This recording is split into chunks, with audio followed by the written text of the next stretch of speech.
सोचिए एक ऐसे भाषण के बारे में जो इतना जबरदस्त, इतना क्रांतिकारी था कि उसे कभी बोलने ही नहीं दिया गया। आज हम डॉक्टर बी.आर. अम्बेडकर के उसी ऐतिहासिक लेख एनिहिलेशन ऑफ कास्ट या जाति का विनाश के बारे में बात करने वाले हैं, जिसने भारतीय समाज की नींव पर ही सवाल खड़े कर दिए। जाति व्यवस्था केवल श्रम का विभाजन नहीं है, ये श्रमिकों का भी विभाजन है। ये सिर्फ एक लाइन नहीं है, ये उस गहरी सामाजिक सच्चाई का निचोड़ है जिसे डॉक्टर अंबेडकर ने हमारे सामने रखा, और यही लाइन आज हमारे पूरे विश्लेषण का आधार बनेगी।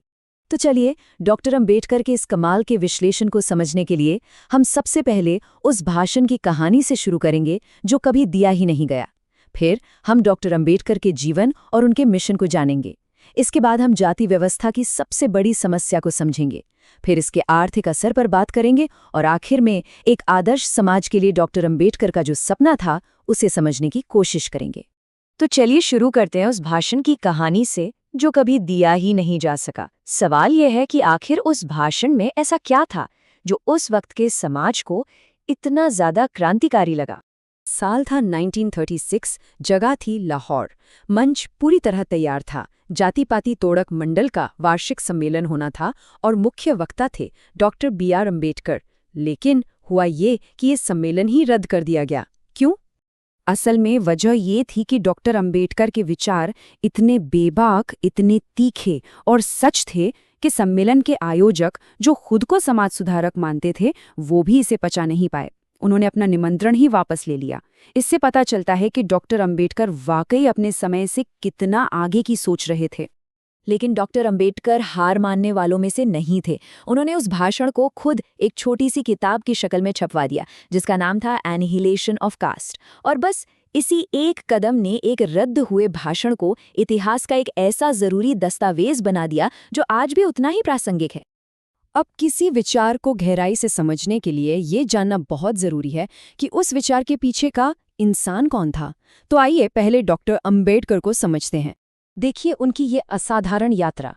मध्य प्रदेश के महू में एक दलित परिवार में जन्म लेने से लेकर बड़ौदा के महाराजा की मदद से न्यूयॉर्क और लंदन जैसे शहरों में दुनिया की बेहतरीन शिक्षा हासिल करने तक, ये अपने आप में एक मिसाल है। और वो सिर्फ एक महान विद्वान ही नहीं थे, वो भारत के संविधान के मुख्य निर्माता थे। एक ऐसे योद्धा जिन्होंने दलितों, महिलाओं और मजदूरों के हक के लिए अपनी पूरी जिंदगी लगा दी। उनकी सोच पर 3 महान हस्तियों का गहरा असर था: गौतम बुद्ध, संत कबीर और समाज सुधारक ज्योतिबा फूले। इन तीनों ने ही अपने अपने समय में सामाजिक भेदभाव और रूढ़िवादी सोच पर कड़ा प्रहार किया था। तो अब आते हैं उनके सबसे मुख्य तर्क पर। डॉक्टर अंबेडकर के मुताबिक जाति व्यवस्था की असली जड़, उसकी असली समस्या आखिर है क्या? यहीं पर डॉक्टर अंबेडकर ने एक बहुत बड़ा और जरूरी फर्क बताया। वो कहते थे कि दुनिया के हर समाज में श्रम विभाजन यानी डिवीजन ऑफ लेबर होता है, मतलब काम का बंटवारा। ये स्वाभाविक है। लेकिन भारत की जाति व्यवस्था सिर्फ काम का बंटवारा नहीं करती, ये श्रमिकों का विभाजन यानी डिवीजन ऑफ लेबरर्स करती है। ये काम करने वालों को ही ऊंच नीच के खांचों में बांट देती है, जो कि पूरी तरह से अस्वाभाविक है। उनका तर्क ये था कि इस व्यवस्था में किसी इंसान की काबिलियत या उसकी पसंद की कोई कीमत ही नहीं है। उसका पेशा तो उसके पैदा होने से भी पहले तय हो जाता है, सिर्फ इस आधार पर कि उसका जन्म किस जाति में हुआ। और यही इस सिस्टम की सबसे बड़ी, सबसे बुनियादी खामी है। और ये खामी सिर्फ एक सामाजिक समस्या बनकर नहीं रह जाती। डॉक्टर अंबेडकर ने इसे एक बहुत बड़ी आर्थिक समस्या के तौर पर भी देखा। सोचिए, ये कैसे एक दुष्चक्र बनाता है।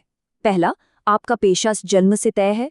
दूसरा, आप इसे बदल नहीं सकते, भले ही समय के साथ उस काम की कोई मांग न रह जाए। तीसरा, नतीजा ये होता है कि लोग ऐसे पेशों में फंस जाते हैं जहां कोई काम ही नहीं है। और चौथा, इसका अंतिम परिणाम होता है बड़े पैमाने पर बेरोजगारी और गरीबी। डॉक्टर अंबेडकर का साफ मानना था कि जब लोगों को अपनी मर्जी का काम चुनने की आज़ादी ही नहीं होगी, जब उनके दिल और दिमाग अपने काम में लगेंगे ही नहीं, तो वो कभी अपना 100% नहीं दे पाएंगे।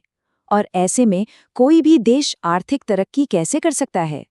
तो इतनी बड़ी और जटिल समस्या की बात करने के बाद डॉक्टर अंबेडकर ने इसका हल क्या सुझाया? उन्होंने एक आदर्श समाज का एक बहुत ही साफ और मजबूत खाका पेश किया।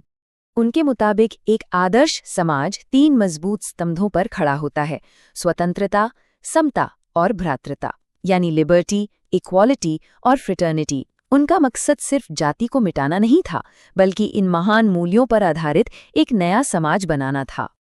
और इनमें से भी वो भ्रातृता यानी भाईचारे को सबसे ज्यादा महत्व देते थे। उन्होंने कहा कि भाईचारा ही असल में लोकतंत्र का दूसरा नाम है। एक ऐसा समाज जहां सब लोग एक दूसरे से ऐसे घुले मिले हों जैसे दूध में पानी मिल जाता है।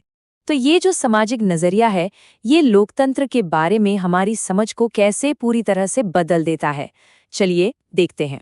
डॉक्टर अंबेडकर के लिए लोकतंत्र सिर्फ वोट डालने या सरकार बनाने का सिस्टम नहीं था। उनके लिए लोकतंत्र का मतलब था एक साथ मिलकर जीने का तरीका, एक दूसरे के प्रति इज्जत और सम्मान का भाव। ये एक सामाजिक व्यवस्था थी, न कि सिर्फ राजनीतिक। और ये सारी बातें हमें आज एक बहुत जरूरी सवाल पर लाकर खड़ा कर देती हैं। स्वतंत्रता, समता और भ्रातृता पर आधारित डॉक्टर अंबेडकर के एक आदर्श समाज का सपना आज के दौर में हमारी दुनिया के लिए कितना मायने रखता है? ये एक ऐसा सवाल है जिस पर हम सभी को सोचना चाहिए।